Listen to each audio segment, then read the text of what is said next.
Vamos a empezar a repasar la unidad 2, que sería la unidad sobre enlace químico. Y lo que estáis viendo son las primeras preguntas de la ficha para repasar este tema para el examen de recuperación. El tema del enlace químico empieza en el libro en la página 52, pero necesitamos unos conceptos de tercero sobre el átomo y sobre la tabla periódica, que tenéis en el esquema del tema visto cuando estudiamos este tema en la primera evaluación. La pregunta 1 dice que cuál es la configuración electrónica del calcio y el cloro. Para escribir la configuración electrónica yo necesito el número atómico, y el número atómico lo tengo que sacar del libro. El número atómico de cada elemento es una característica de ese elemento y me da, a partir de ahí puedo sacar los electrones y los protones que tiene. El número atómico del calcio es 20. Si yo hago la configuración electrónica escribiendo el diagrama que tenéis que saber hacer con las diagonales, la configuración del calcio es 1s2, 2s2, 2p6, 3s2, 3p6, 4s2. Si contamos los electrones, 2 y 2 y 6, 2, 6, 2, en total suman 20. Luego lo que estáis viendo ahí es la configuración electrónica del calcio.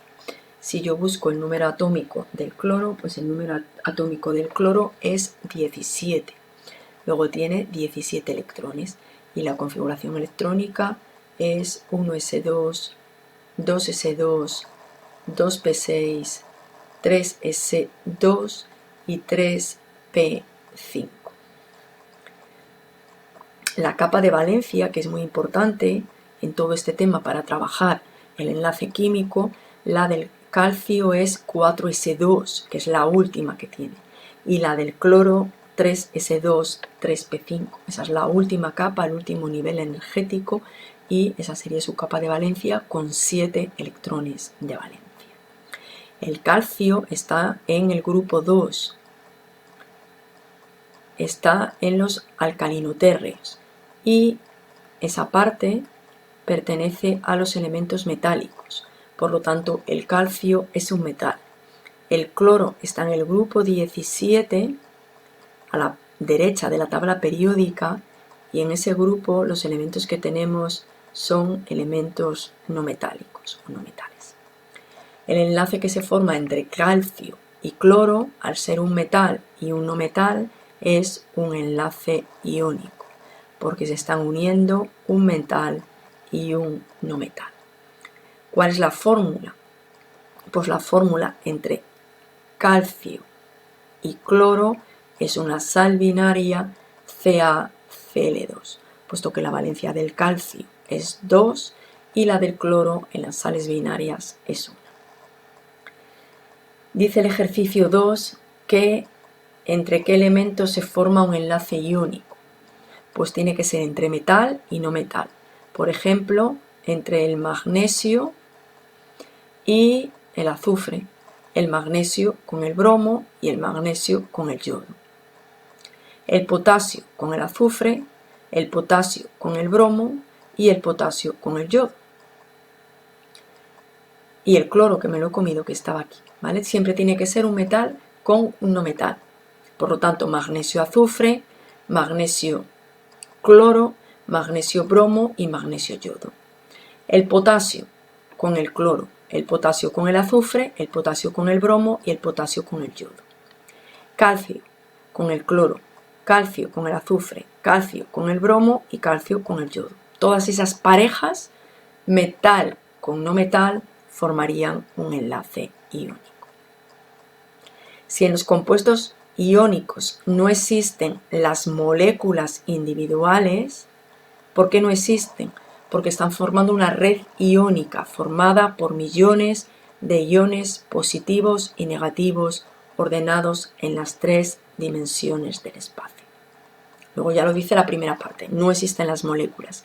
Porque yo escribo la fórmula NaCl. Recordamos el concepto de fórmula empírica. porque la relación sodio-cloro es 1,1, que es lo que estoy viendo en la fórmula. 1 de sodio y 1 de cloro. En esa red iónica yo tengo un sodio con respecto a un cloro. Siempre hay un sodio, un cloro, un sodio, un cloro. La proporción en la que se están combinando esos dos iones es 1,1. Eso es lo que me indica la fórmula empírica. Dice el ejercicio 4 que escribamos la notación de Lewis de las siguientes moléculas. La notación de Lewis es una forma de representar los electrones de la capa de valencia de cada uno de los átomos que forman cada una de esas moléculas. Se representan con puntos y con cruces. Voy a borrar la pizarra que tenemos y las escribimos mejor. De las que hay que hacer el diagrama de Lewis. El fosfano nos da la fórmula pH3. El fósforo está debajo del nitrógeno, por lo tanto está en el tercer periodo y su capa de valencia es 3s2, 3p3. El hidrógeno, su capa de valencia es 1s1. Yo coloco el símbolo del fósforo, un hidrógeno, otro hidrógeno y otro hidrógeno. Coloco los electrones de valencia. Le voy a poner al cloro cruces, pues una cruz a cada una. Al fósforo 5, 1, 2, 3, 4 y 5. Esos serían los electrones de valencia con puntos y con cruces para cada uno de los elementos. Ahora pienso cómo van a compartir electrones para completar su capa de valencia. El hidrógeno completa su capa de valencia con 2 electrones. Luego, si comparte uno con el fósforo, ya tendría 2. Ese hidrógeno lo mismo y ese hidrógeno lo mismo. El fósforo tenía 5 y los 3 que está compartiendo con el fósforo ya tendría 8.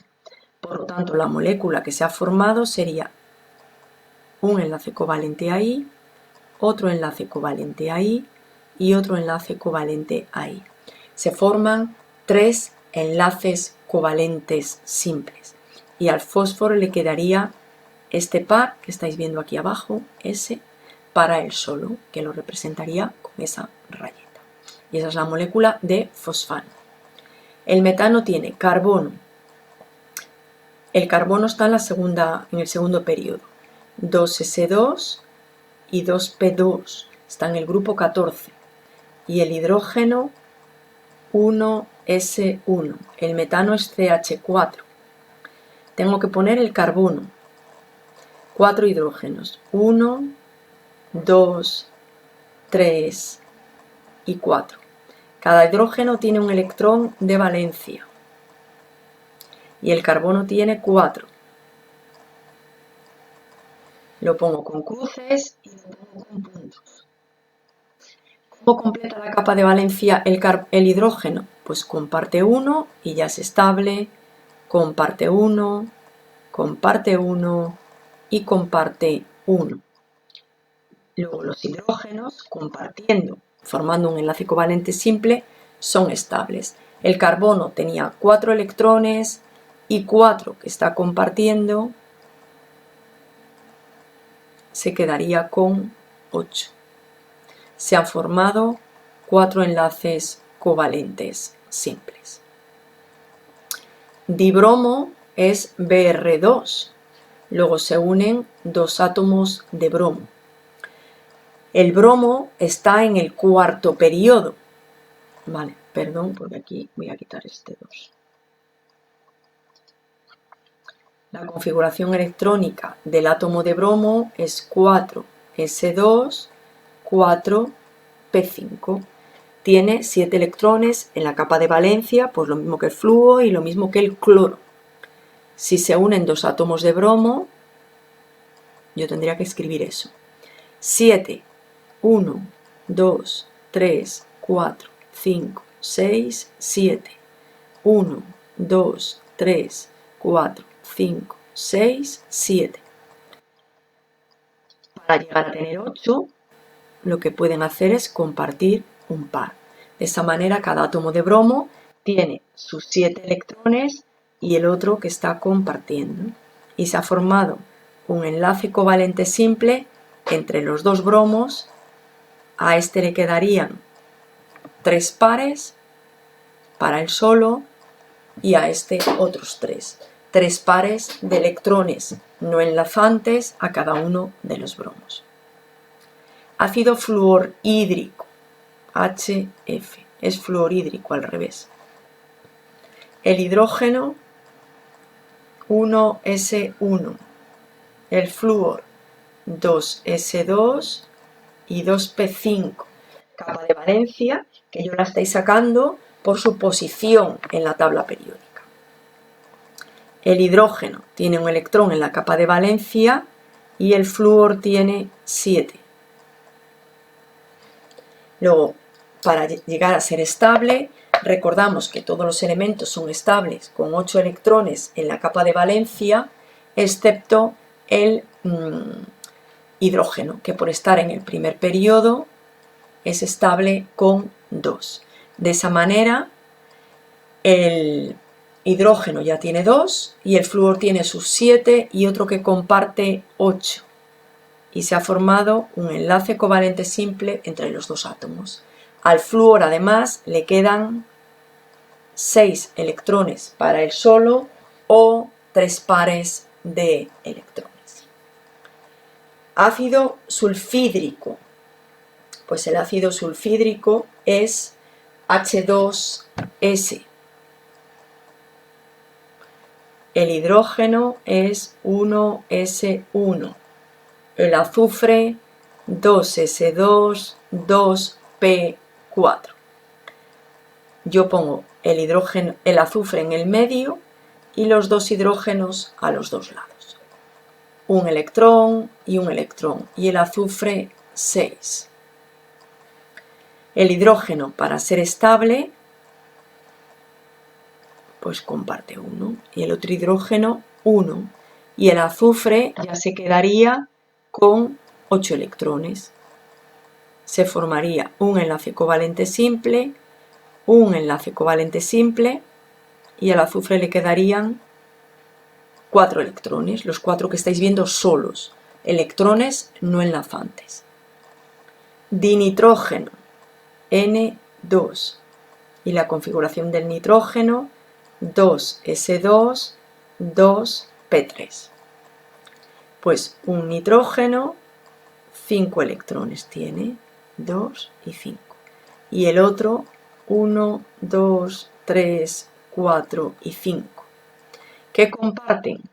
Pues 1, 2 y 3. ¿Para qué? Para conseguir llegar a 8 electrones, que sería la situación estable. ¿Qué se han formado? Pues un enlace covalente triple. A este nitrógeno le queda un par de electrones y a este otro, sin compartir, electrones no enlazantes se llama. Dióxido de carbono, CO2. Tenemos el átomo de carbono, 2S2, 2P2, y el átomo de oxígeno, 2S2 y 2P4. El carbono estaría en el medio, un oxígeno y un oxígeno. El átomo, que es único, en este caso la C, el carbono, va en el medio. Y como tengo dos oxígenos, pues uno a cada lado. Los oxígenos 6. 1, 2, 3, 4, 5, 6. 1, 2, 3, 4, 5, 6. Los carbonos 4. Pues si el oxígeno tiene 6, le faltan 2. 1 y 2. Y el oxígeno ya sería estable con 8. El otro oxígeno lo mismo. 1 y 2. Y ya sería estable con 8. Y el carbono tenía 4, está formando dos enlaces covalentes dobles, pues 2, 4, 6, 8, también tiene 8 electrones ahora mismo al compartir 2 con cada oxígeno. Al oxígeno le queda un par y otro par, un par y otro par para él solo. Por lo tanto, se han formado dos enlaces covalentes dobles. Aquí tenéis repasado muchos tipos de compuestos covalentes y distintos diagramas de Lewis, con moléculas más pequeñas, moléculas más grandes, con enlaces simples, dobles o triples.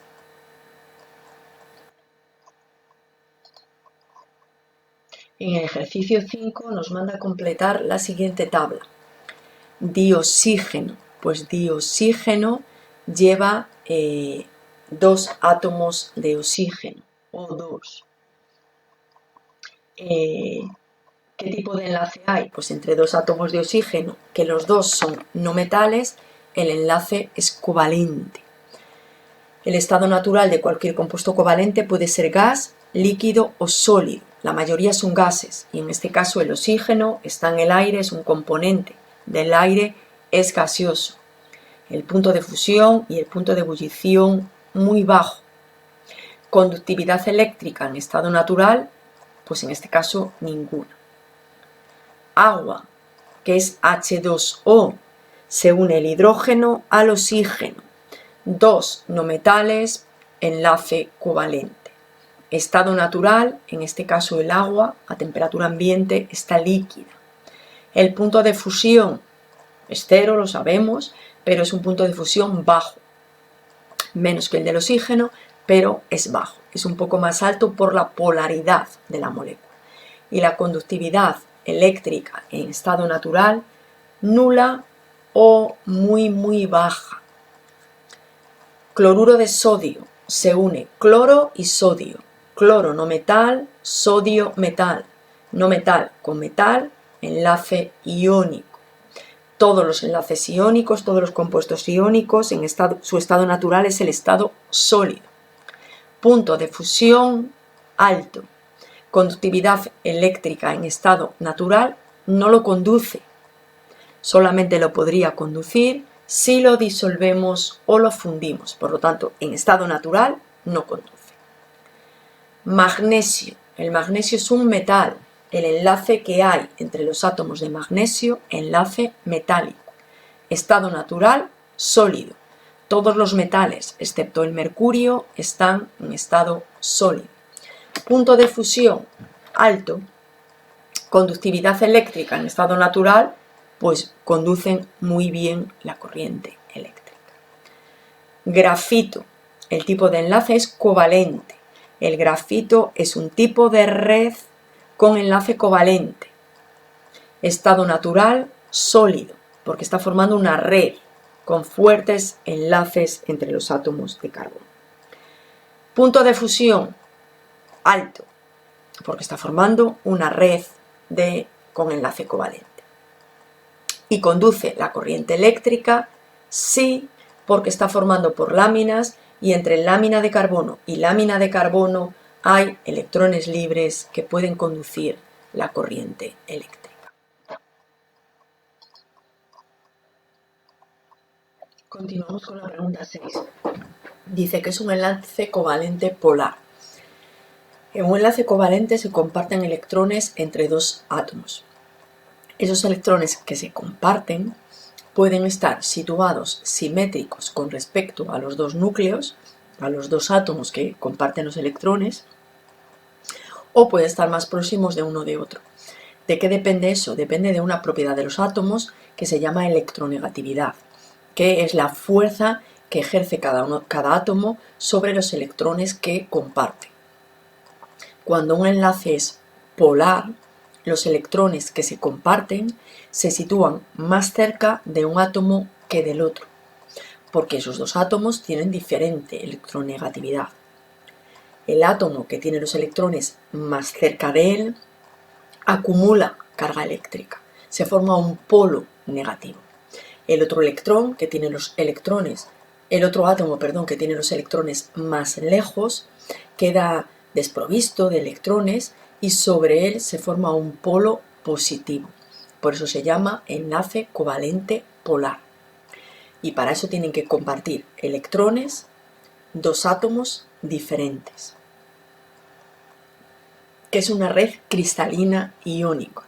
Red cristalina se llama a una estructura ordenada de partículas en las tres dimensiones del espacio.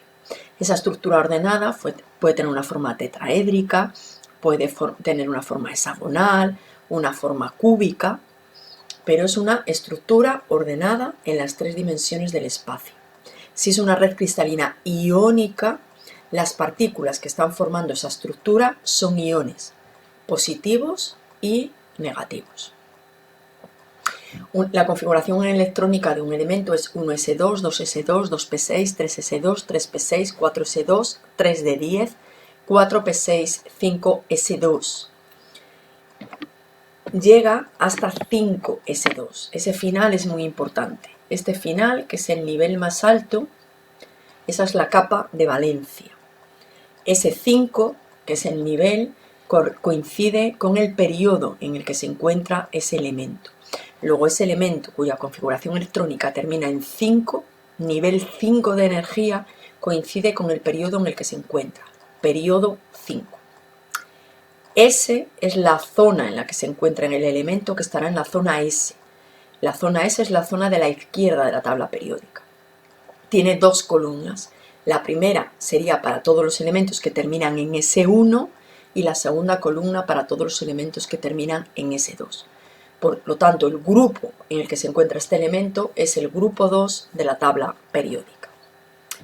¿Qué tipo de enlace dará con otro elemento cuya configuración electrónica es 1s2, 2s2, 2p6, 3s2, 3p5? Pues nos vamos lo mismo.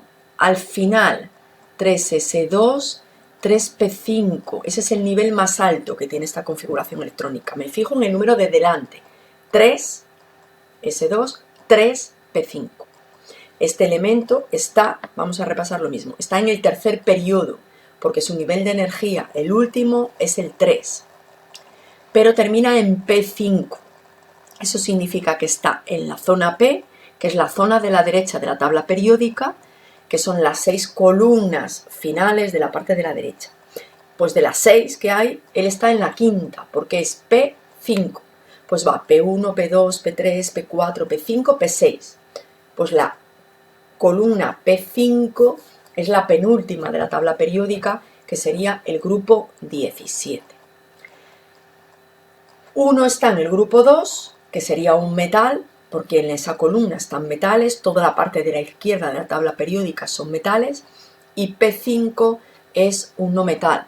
La unión de metal con no metal es un enlace iónico. Los que están en la zona S tienen valencia 2, perdón, en la zona S no, en el grupo 2, berilio, magnesio, calcio, estroncio, bario, tiene valencia 2. Y los que están en el grupo 17, su valencia negativa es la 1. Por lo tanto, el compuesto será X con valencia 2 y con valencia 1, pues X y 2. O busco qué elementos son y pongo el símbolo del elemento, lo que queráis. Como es un compuesto iónico, el apartado D me dice qué propiedades puede tener. Pues cualquier compuesto iónico es sólido a temperatura ambiente, altos puntos de fusión y de ebullición. Es frágil, es decir, con un golpe se deforma la red y es posible romperlo fácilmente. No conduce la corriente eléctrica en estado sólido, pero sí que lo conduce si lo disolvemos en agua o lo fundimos. Por ejemplo, esas son algunas de las propiedades de este compuesto. Ejercicio 9. Hay que razonar si las siguientes cuestiones son verdaderas o falsas. ¿Por qué? Vale, no, perdón, verdadera o falsa el 10. Hay que razonar las preguntas que nos hacen el 9. ¿Por qué el neón y el argón no forman moléculas diatómicas Ne2 y Ar2? Pues porque el neón y el argón, o neón y argón, no se van a unir ni entre sí ni unos con otros. ¿Por qué? Porque ya tienen 8 electrones en la capa de valencia.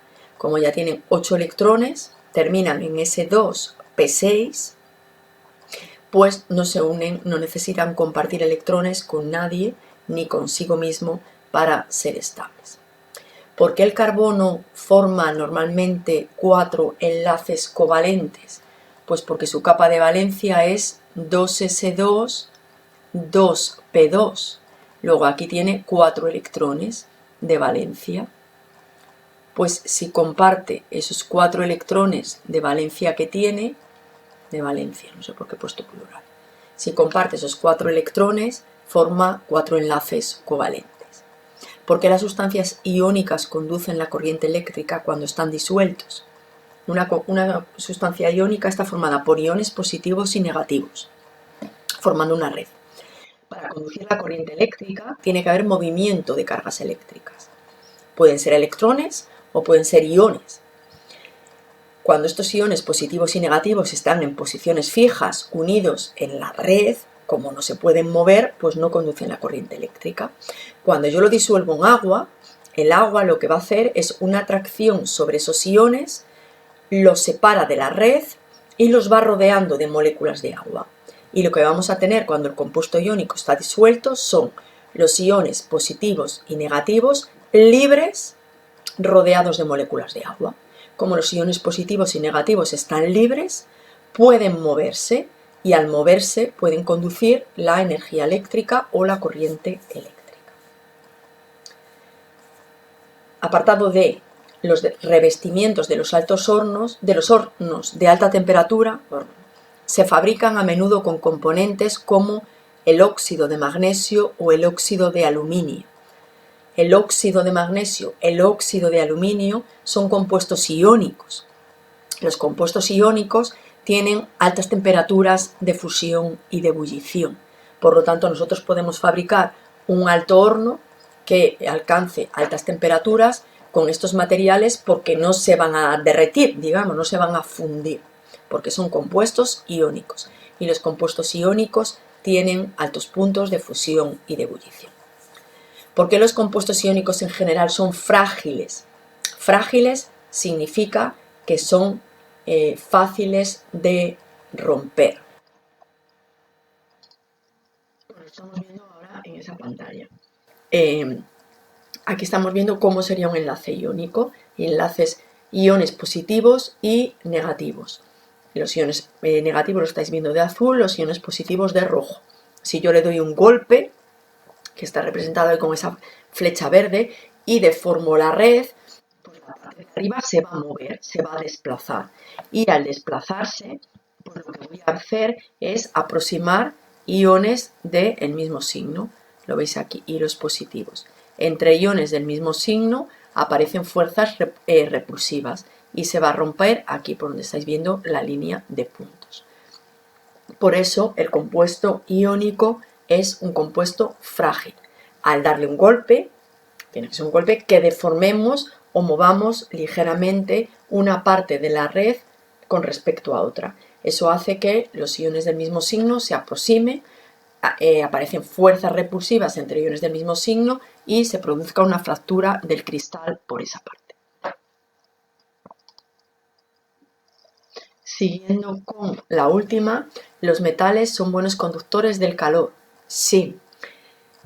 Cuando yo caliento un metal, yo le estoy aportando energía. Al aportarle energía a un metal, los cationes vibran y al vibrar chocan con los cationes que están al lado. Y por esos choques se va transmitiendo el calor o la energía térmica a través de todas las partículas del metal. Todos habéis observado que si yo coloco una cazuela sobre el fuego, pues empieza a calentar por abajo, pero pasado un tiempo, pues las paredes, cada vez más arriba, incluso la tapa, se va calentando. Pues el calor va pasando desde el foco, desde la cocina, el lugar que está aportando esa energía térmica, por la vibración de los cationes, por los choques entre esos iones positivos o cationes, se va transmitiendo el calor o energía térmica. ¿Cómo se produce la conducción de la corriente eléctrica? Porque los metales están formados por una red metálica, los iones positivos son los que están en las posiciones de la red y los electrones de valencia se mueven libremente entre los huecos de la red metálica. Por eso se transmite la corriente eléctrica en cualquier situación, en condiciones normales, porque los electrones de valencia están libres y se mueven continuamente entre los huecos que dejan los iones positivos o cationes. Si nos vamos a la pregunta 10, ahora sí que dice que justifiquemos si es verdadera o falsa. La 10A dice, en el enlace iónico se comparten electrones. Pues es falsa, en el enlace iónico no se comparten, se transfieren. El metal le sobran electrones y se los da al no metal. Por lo tanto, se produce una transferencia de electrones. En el enlace covalente se forma siempre entre un metal y un no metal. Falso también. Se forma entre un no metal y un no metal, el enlace covalente.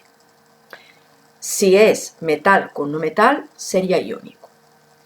En el enlace metálico, los electrones del último nivel o capa de valencia tienen libertad para moverse por la red metálica, que no veía al final, ¿vale? Pues es verdad, lo acabamos de ver en el apartado H. Los electrones del último nivel o de la capa de valencia se mueven libremente entre todos los huecos que dejan los iones positivos o cationes o red metálica. C, verdadero. El cloro y el hierro se podrán unir mediante un enlace covalente. Falso. Formando una molécula. Tampoco. El cloro no metal, el hierro metal. Se unen mediante enlace iónico y forman un cristal iónico. Las fuerzas intermoleculares son muy fuertes. Las fuerzas intermoleculares, hay que repasarlas también, son las fuerzas que aparecen entre las moléculas. Pueden ser enlaces por puente de hidrógeno o fuerzas de Van der Waals. Son las fuerzas que mantienen unidas las moléculas. Las moléculas luego solo van a aparecer cuando hay moléculas. Y son las que hacen que esas moléculas estén en estado sólido o líquido o gas. Si son más intensas las fuerzas, la sustancia estará en estado sólido.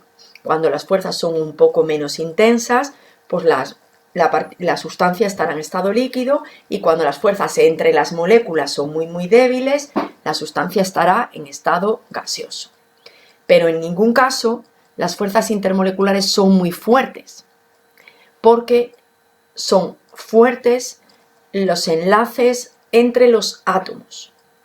Yo acabo de decir, en el enlace sólido, cuando la sustancia es sólida, las fuerzas intermoleculares son fuertes, ¿vale? Sí, comparándola con el líquido o con el gas, pero las fuerzas intermoleculares en todos los casos son fuerzas débiles. Pero al establecer después una escala entre sólido, líquido y gas, pues en el sólido decimos que son más fuertes. Pero las fuerzas intermoleculares nunca son muy fuertes. En el ejercicio 11 nos dice que si existen moléculas en las siguientes sustancias químicas. Solo existen moléculas cuando el enlace es covalente. Si el enlace es iónico, se forma una red cristalina iónica. Si el enlace es metálico, se forma una red cristalina metálica. En el 11A, AgBr, yo primero tengo que pensar qué enlace hay. Ag, metal. Br, no metal. Metal con no metal, enlace iónico. Pues no hay moléculas. Habrá una red cristalina iónica de iones positivos de plata y iones negativos de bromo. B, Cl2, es decir, dos átomos de cloro unidos. El cloro es un no metal, pues se está uniendo no metal con no metal. Por lo tanto, enlace covalente, y sí que hay moléculas, porque es un enlace covalente. CNO2, nitrógeno, no metal. Oxígeno, no metal. No metal con no metal, enlace covalente. Sí que hay moléculas. D, H2, SO3, hidrógeno, no metal. Azufre, no metal. Oxígeno, no metal. Por lo tanto, ese compuesto es un compuesto covalente. por lo tanto está formado por moléculas. Y el último os da el neón, otro gas noble, y no existen moléculas porque no se une a nadie, está formando átomos, nunca forma moléculas. El oxígeno, ejercicio 12, el oxígeno y el amoníaco son compuestos covalentes moleculares. ¿Cuál de los dos tendrá mayor punto de ebullición? Pues el punto de ebullición, lo mismo que repasé antes, el estado físico, depende de las fuerzas intermoleculares. El O2 se unen dos átomos de oxígeno. En el NH3 se une el nitrógeno a 3 hidrógenos. Las fuerzas intermoleculares pueden ser de Van der Waals o por puente de hidrógeno. Nos tenemos que saber cuándo hay puente de hidrógeno. Hay enlace por puente de hidrógeno solo en 3 casos. Que la molécula tenga hidrógeno con enlace al flúor. Que la molécula tenga enlace hidrógeno al oxígeno. O que la molécula tenga hidrógeno con enlace al nitrógeno.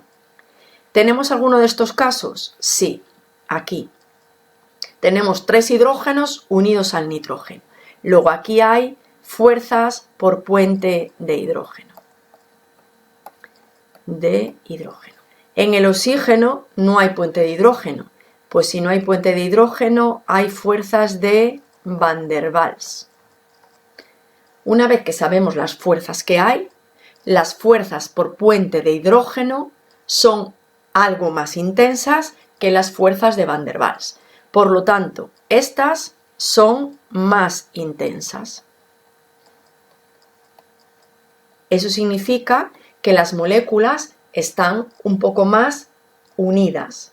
Si esas moléculas están más unidas, al intentar pasarlos a estado gaseoso, tengo que aportar más energía. Por lo tanto, la temperatura o punto de ebullición del amoníaco es mayor que del oxígeno, porque las fuerzas intermoleculares en el amoníaco son más fuertes, son más intensas que en el oxígeno. Desde el punto de vista de sus propiedades, ¿cómo podemos diferenciar una sustancia covalente de una iónica? Pues vamos comparando. La iónica siempre va a ser sólida. Y si es sólida, es un compuesto sólido duro. El compuesto covalente, pocos hay sólidos. La mayoría son gases y algunos líquidos. Y si es sólido blando, con aspecto como la cera. El compuesto iónico se disuelve muy bien en agua. El compuesto covalente o no se disuelve nada o se disuelve mal en agua. El compuesto iónico tiene altos puntos de fusión y de ebullición, y el compuesto covalente lo contrario, bajos puntos de fusión y de ebullición. Como el compuesto iónico lo puedo disolver en agua, pues en agua conduce la corriente eléctrica. Es verdad que en estado normal, en estado sólido, ni el covalente ni el iónico conducen la corriente eléctrica. Por tanto, digamos que bueno, esa no las diferencia directamente, pero cualquiera de las otras sí que las diferencia perfectamente. Pues hasta aquí alguno de los ejercicios de enlace químico. Hacer también todos los de la hoja y los del libro que hicimos en su momento, ¿vale? Puesto que estos complementan a los que estudiamos cuando vimos el tema.